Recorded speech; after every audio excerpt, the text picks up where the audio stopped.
ओम श्री साई नाथाय नमः। अध्याय 25। दामू अण्णा का सार, अहमदनगर की रुई और अनाज के सौदे। आम्रलीला प्रार्थना।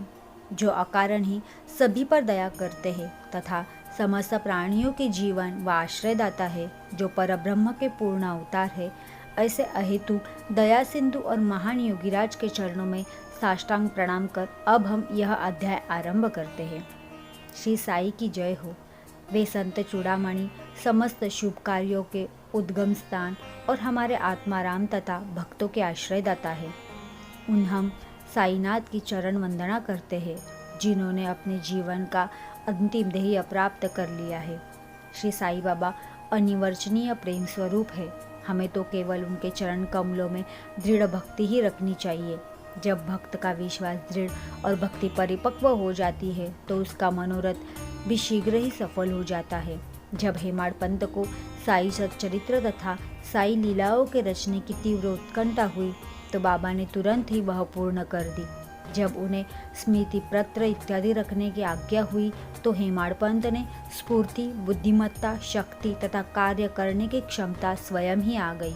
वे कहते हैं कि मैं इस कार्य के सर्वदा अयोग्य होते हुए भी श्री साई के शुभाशीर्वाद से इस कठिन कार्य को पूर्ण करने में समर्थ हो सका।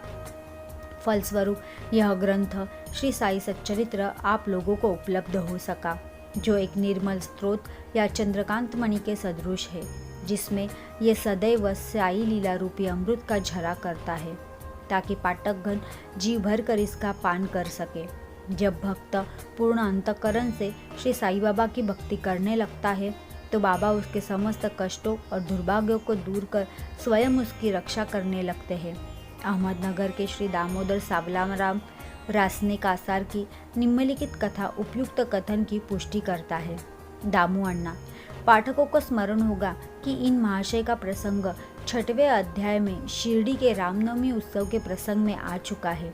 यह लगभग सन 1897 में शिरडी पधारे थे, जबकि रामनवमी उत्सव का प्रारंभ ही हुआ था और उसी समय से वे एक जरीदार बढ़िया ध्वज इस अवसर पर भेंट करते तथा वहां एकत्रित गरीब भिक्षुकों को भोजनादि कराया करते थे।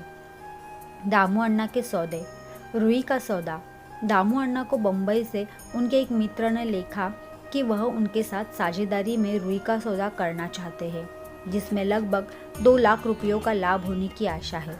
सन 1936 में नरसिंह स्वामी को दी गए एक वक्तव्य में दामू अण्णा ने बतलाया कि रुई के सौदे का यह प्रस्ताव बम्बई के एक दलाल ने उनसे किया था, जो कि साझेदारी से हाथ खींचकर मुझ पर ही सारा भार छोड़ने वाला था। भक्तों के अनुभव भाग 12 पृष्ठ 75 के अनुसार दलाल ने लिखा था कि धंधा अति उत्तम है और हानि की कोई आशंका नहीं। ऐसे स्वर्णिम असर को हाथ से न खोना चाहिए। दामू अण्णा के मन में नाना प्रकार के संकल्प विकल्प उठ रहे थे, परंतु स्वयं कोई निर्णय करने का साहस वे न कर सके। उन्होंने इस विषय में कुछ विचार तो अवश्य कर लिया, परंतु बाबा के भक्त होने के कारण पूर्ण विवरण सहित एक पत्र श्यामा को लिख भेजा, जिसमें बाबा के परामर्श प्राप्त करने की प्रार्थना की। यह पत्र श्यामा को दूसरे दिन ही मिल गया, जिसे दोपहर के समय मस्जिद पे जाकर उन्होंने बाबा के समक्ष रख दिया। श्यामा ने बाबा से पत्र के संबंध में पूछताछ की। उत्तर में श्यामा ने कहा कि अहमदनगर के दामू अण्णा का साथ आपसे कुछ आज्ञा प्राप्त करने की प्रार्थना कर रहे हैं। बाबा ने पूछा कि वह इस पत्र में क्या लिख रहा है और उसकी क्या योजना बनाई है। मुझे तो ऐसा प्रतीत होता है कि वह आकाश को छूना चाहता है। जो उसे कुछ भी भगवता पूर्ण से प्राप्त है, वह उसमें संतुष्ट नहीं है। अच्छा, पत्र पढ़कर तो सुनाओ, श्यामा ने कहा। जो कुछ आपने अभी कहा वही तो पत्र में भी लिखा हुआ है। हे देव, आप यहाँ शांत और स्थिर बैठे कर भक्तों को उद्गित कर देते हैं और जब वे अशांत हो जाते हैं तो आप उन्हें आकर्षित कर किसी को प्रत्यक्ष तो किसी को पत्रों के द्वारा यहाँ खींच लेते हैं। जब आपको पत्र का आशय विदित ही है तो फिर मुझे पत्र पढ़ने को क्यों विवश कर रहे हैं। बाबा कहने लगे कि श्यामा, तुम तो पत्र तो पढ़ो, मैं तो ऐसे ही अनापवश बनता बकता हूँ। मुझ पर कौन विश्वास करता है। तब श्यामा ने पत्र पढ़ा और बाबा उसे ध्यानपूर्वक सुनकर चिंतित हो कहने लगे कि मुझे ऐसा प्रतीत होता है कि सेठ पागल हो गया है, यानी कि दामू अन्ना। उसे लिख दो कि उसके घर किसी वस्तु का अभाव नहीं है, इसलिए उसे आधी रोटी में ही संतोष कर लाखों के चक्करों में ही दूर ही रहना चाहिए। श्यामा ने उत्तर लिखकर भेज दिया, जिसकी प्रतीक्षा उत्सुकतापूर्वक दामू अन्ना कर रहे थे। पत्र पढ़ते ही लाखों रुपयों के लाभ होने की उनकी आशा पर पानी फिर गया। उन्हें उस समय ऐसा विचार आया कि बाबा से परामर्श कर उन्होंने भूल की है, परंतु श्यामा ने पत्र में संकेत कर दिया था कि देखने और सुनने में फर्क हुआ करता है, इसलिए श्रेयस्कर तो यही होगा कि स्वयं शिरडी आकर बाबा की आज्ञा प्राप्त करो। बाबा से स्वयं अनुमति लेकर उचित समझकर शिरडी आए। बाबा के दर्शन कर उन्होंने चरण सेवा की, परंतु बाबा के सम्मुख सौदे वाली बात करने का साहस वे न कर सके। उन्होंने संकल्प किया कि यदि उन्होंने कृपा कर दी तो इस सौदे में से कुछ लाभांश उन्हें भी अर्पण कर दूंगा। यद्यपि यह विचार दामू अन्ना बड़ी गुप्त रीति से अपने मन में कर रहे थे, तो भी त्रिकालदर्शी बाबा से क्या छिपा रह सकता था। बालक तो मिष्टान मांगता है, परंतु उसकी माँ उसे कड़वी औषधि देती है, क्योंकि मिठाई स्वास्थ्य के लिए हानिकारक होती है और इस कारण वह बालक के कल्याणार्थ उसे समझा बुझा कर कड़वी औषधि पिला दिया करती है। बाबा एक दयालु माँ के समान थे। वे अपने भक्तों का वर्तमान और भविष्य जानते थे, इसलिए उन्होंने दामू अन्ना के मन की बात जानकर कहा कि बापू, मैं अपने को इस सांसारिक झंझटों में फंसना नहीं चाहता। बाबा की अस्वीकृति जानकर दामू अन्ना ने यह विचार त्याग दिया। अनाज का सौदा। तब उन्होंने अनाज, गेहूं, चावल आदि अन्य वस्तुओं का धंधा आरंभ करने का विचार किया। बाबा ने इस विचार को भी समझकर उनसे कहा कि तुम रुपए का 5 सेर खरीदोगे और 7 सेर से बेचोगे, इसलिए उन्हें इस धंधे को भी विचार त्यागना पड़ा। कुछ समय तक तो अनाजों का भाव चढ़ता ही गया और ऐसा प्रतीत होने लगा कि संभव है बाबा की भविष्यवाणी असत्य निकली, परंतु 1-2 मास के पश्चात ही सब स्थानों में पर्याप्त वृष्टि हुई, जिसके फलस्वरूप भाव अचानक ही गिर गए और जिन लोगों ने अनाज संग्रह कर लिया था उन्हें यथेष्ट हानि उठानी पड़ी, पर दामू अन्ना इस विपत्ति से बच गए। यह कहना व्यर्थ नहीं होगा कि रुई का सौदा जो कि उस दलाल ने अन्य व्यापारी की साझेदारी में किया था, उससे उसमें अधिक हानि हुई। बाबा ने उन्हें बड़ी विपत्तियों से बचा लिया। यह देखकर दामू अन्ना का साई चरणों में विश्वास दृढ़ हो गया और वे जीवंत पर्यंत बाबा के सच्चे भक्त बने रहे। आम्रलीला। एक बार गोवा के एक मामलतदार ने, जिसका नाम राले था, लगभग 300 आमों का एक पार्सल श्यामा के नाम शिरडी भेजा। पार्सल खोलने पर प्राय सभी आम अच्छे निकले। भक्तों में इनके वितरण का कार्य श्यामा को सौंपा गया। उनमें से बाबा ने 4 आम दामू अन्ना के लिए पृथक निकालकर रख दिए। दामू अन्ना की 3 स्त्रियां थीं, परंतु अपने दिए गए हुए वक्तव्य में उन्हें बतलाया था कि उनकी केवल 2 ही स्त्रियां थीं। वे संतानहीन थे। इस कारण उन्होंने अनेक ज्योतिषियों से इनका समाधान करवाया और स्वयं भी ज्योतिष शास्त्र का थोड़ा सा अध्ययन कर ज्ञात कर लिया था कि जन्म कुंडली में एक पापग्रह के स्थित होने के कारण इस जीवन में उन्हें संतान का मुख देखने का कोई योग नहीं है। परंतु बाबा के प्रति तो उनकी अटल श्रद्धा थी। पार्सल मिलने के 2 घंटे पश्चात ही वे पूजनार्थ मस्जिद में आए। उन्हें देखकर बाबा कहने लगे कि लोग आमों के लिए चक्कर काट रहे हैं, परंतु ये तो दामू के हैं, जिसके हैं उन्हीं को खाने और मरने दो।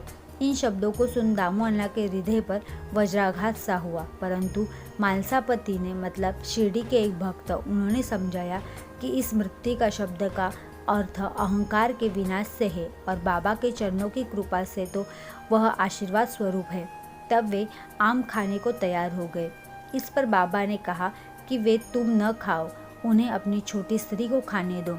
इन आमों के प्रभाव से उसे 4 पुत्र और 4 पुत्रियां होगी। यह आज्ञा शिरोधार्य कर उन्होंने वे आम ले जाकर अपनी छोटी स्त्री को दिए। धन्य है श्री साईं बाबा की लीला, जिन्होंने भाग्य विधान पलटकर उन्हें संतान सुख दिया। बाबा की स्वेच्छा से दिए गए वचन सत्य हुए, ज्योतिषियों के नहीं। बाबा के जीवन काल में उन्होंने शब्दों को लोगों से अधिक विश्वास और महिमा स्थापित की, परंतु महान आश्चर्य है कि उनके समाधिस्थ होने के उपरांत भी उनका प्रभाव पूर्ववत ही है। बाबा ने कहा है कि मुझ पर विश्वास रखें। यद्यपि मैं देह त्याग भी कर दूंगा, परंतु फिर भी मेरी अस्थियां आशा और विश्वास का संचार करती रहेगी। केवल मैं ही नहीं, मेरी समाधि भी वार्तालाप करेगी, चलेगी फिरेगी और उन्हें आशा का संदेश पहुंचाती रहेगी। जो अनन्य भाव से मेरे शरणागत होगे, निराश न होना कि मैं तुमसे विदा हो जाऊंगा। तुम सदैव मेरी अस्थियों को भक्तों के कल्याणार्थ ही चिंतित पाओगे।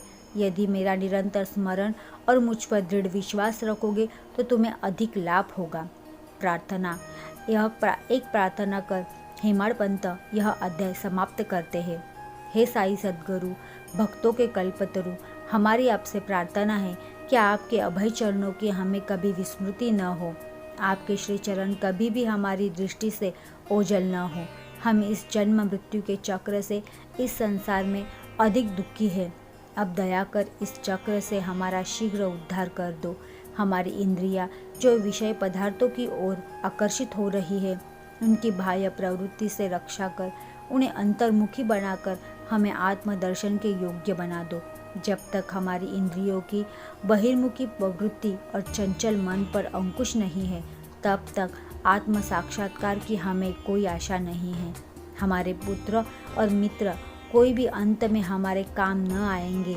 हे साई, हमारे तो एकमात्र तुम ही हो जो हमें मोक्ष और आनंद प्रदान करोगे।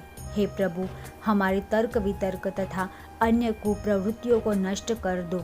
हमारी जीवा सदैव तुम्हारे नाम स्मरण का स्वाद लेती है। हे साई, हमारे अच्छे बुरे सब प्रकार के विचारों को नष्ट कर दो। प्रभु, कुछ ऐसा कर दो कि जिससे हमें अपने शरीर और गृह में आसक्ति ना रहे, हमारा अहंकार सर्वथा निर्मूल हो जाए और हम एकमात्र तुम्हारे ही नाम की स्मृति बनी रहे तथा शेष सबका स्मरण हो जाए। हमारे मन की अशांति दूर कर उसे स्थिर और शांत करो। हे साई, यदि तुम हमारे हाथ अपने हाथ में ले लो तो अज्ञान रूपी रात्रि का आवरण शीघ्र दूर हो जाएगा और हम तुम्हारे ज्ञान प्रकाश में सुखपूर्वक विचरण करने लगेंगे। यह तो तुम्हारा लीलामृत पान करने का सौभाग्य हमें प्राप्त हुआ तथा जिसने हमें अखंड निद्रा से जागृत कर दिया है। यह तुम्हारी ही कृपा है, हमारे गत जन्मों के शुभ कर्मों का ही फल है। विशेष इस संबंध में श्री दामू अण्णा के उपयुक्त कथन को उद्धृत किया जाता है, जो ध्यान देने योग्य है। एक समय में जब अन्य लोगों सहित बाबा के श्री चरणों के समीप बैठा था तो मेरे मन में दो प्रश्न उठे। उन्होंने उनका उत्तर इस प्रकार दिया: जो जन समुदाय श्री साई के दर्शनार्थ शिरडी आता है, क्या उन सभी को लाभ पहुंचता है? इसका उत्तर उन्होंने दिया कि बोर लगे आम वृक्ष की ओर देखो। यदि सभी बोर फल बन जाए तो आमों की गणना भी न हो सकेगी, परंतु क्या ऐसा होता है? बहुत से बोर झरकर गिर जाते हैं। कुछ फले और बड़े भी तो आंधी के झकोरों से गिरकर नष्ट हो जाते हैं और उनमें से कुछ थोड़े ही शेष रह जाते हैं। दूसरा प्रश्न मेरे स्वयं के विषय में था। यदि बाबा ने निर्वाण ले लिया तो मैं बिल्कुल ही निराश्रित हो जाऊंगा, तब मेरा क्या होगा? इसका बाबा ने उत्तर दिया कि जब और जहाँ भी तुम मेरा स्मरण करोगे, मैं तुम्हारे साथ ही रहूँगा। इन वचनों को उन्होंने सन 1918 के पूर्व भी निभाया और सन 1918 के पश्चात भी निभा रहे हैं। वे अभी भी मेरे ही साथ रहकर मेरा पथ प्रदर्शन कर रहे हैं। यह घटना लगभग सन 1910-1911 की है। उसी समय मेरा भाई मुझसे पृथक हुआ और मेरी बहन की मृत्यु हो गई। मेरे घर में चोरी हुई और पुलिस जांच पड़ताल कर रही थी। इन सब घटनाओं में मुझे पागल सा बना दिया था। मेरी बहन का स्वर्गवास होने के कारण मेरे दुख का पारावार न रहा और जब मैं बाबा के शरण गया तो उन्होंने अपने मधुर उपदेशों से मुझे सांत्वना देकर अप्पा कुलकर्णी के घर पूरनपोली खिलाई तथा मेरे मस्तक पर चंदन लगाया। जब मेरे घर चोरी हुई और मेरे ही एक 30 वर्षीय मित्र ने मेरी स्त्री के गहने का संदूक, जिसमें मंगलसूत्र और नथ आदि थे, चुरा लिया, तब मैंने बाबा के चित्र के समक्ष रुदन किया और उसके दूसरे ही दिन वह व्यक्ति स्वयं गहनों का संदूक मुझे लौटाकर क्षमा प्रार्थना करने लगा। श्री सद्गुरु साईनाथा पर्णमस्तु। शुभम भवतु।